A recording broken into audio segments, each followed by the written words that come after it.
Msalaba wa Yesu, nikae karibu, pale pana chemchemi ya kuponya dhambi, pale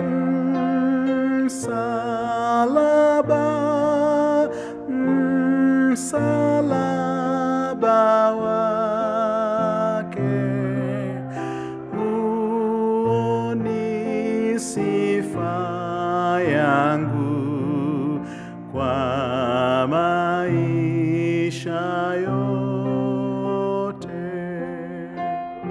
Wimbo huu ni wimbo wa pekee, msalaba wa Yesu. Jesus, keep me near the cross.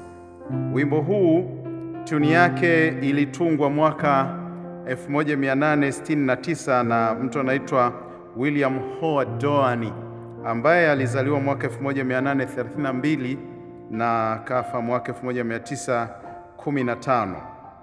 Na historia inaeleza kwamba William alimtembelea rafiki yake aliyekuwa anaitwa Fan Jane Crosby, ambaye alizaliwa mwaka 1820 na akafa mwaka ule ule aliyokufa William, mwaka 1915. Huyu Fan J. Crosby alikuwa ni kipofu na akacheza tuni ya wimbo huu akiwa naye. Sasa kisha akamwomba Fan Crosby atunge maneno yatakayoendana na tuni hiyo. Kwa hiyo alichofanya William ni kucheza tuni ya wimbo, alafu akamwomba Fanny aandike maneno yanayoendana na hiyo tuni. Lakini Fanny alipojaribu kuandika maneno ya wimbo huu, mara kadhaa alijaribu, lakini maneno yakakosa kabisa. Ndipo baadaye Fanny akakumbuka kwamba kumbe nilisahau kuomba kabla ya kutunga maneno ambayo yalitakiwa kuimbwa katika huu wimbo. Ndipo hapo akapiga magoti akaomba. Baada tu ya kuomba, akaweza kutamka maneno mazuri sana ya wimbo huu unaoitwa Msalaba wa Yesu. Akayatamka bila kubabaika. Wakati huo mwandishi wake alikuwa anaendelea kuyanakili maneno haya. Maneno haya ni haya hapa: msalaba wa Yesu, nikae karibu, pale pana chemchemi ya kuponya dhambi, pale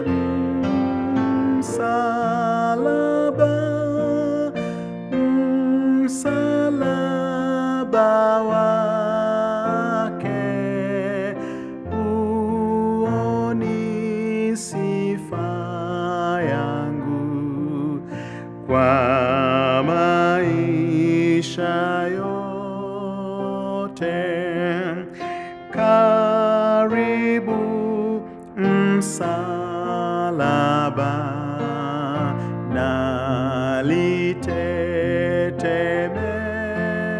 nalitetemeka, pendo likaniona,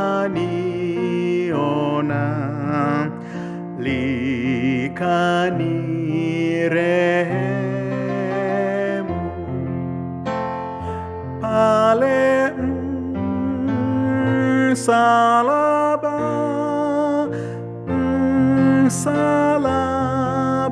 wake, huo ni sifa yangu kwa maisha yote. Unikumbushe Yesu, nikuone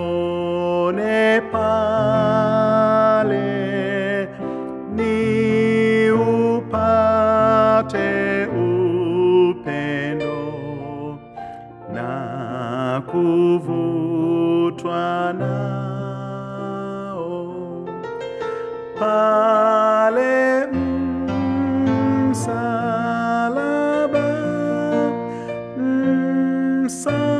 msalaba wake, huo ni sifa yangu kwa maisha yote. Karibu msalaba kwa kutegemea, kukesha na kungoja, nitakaa pale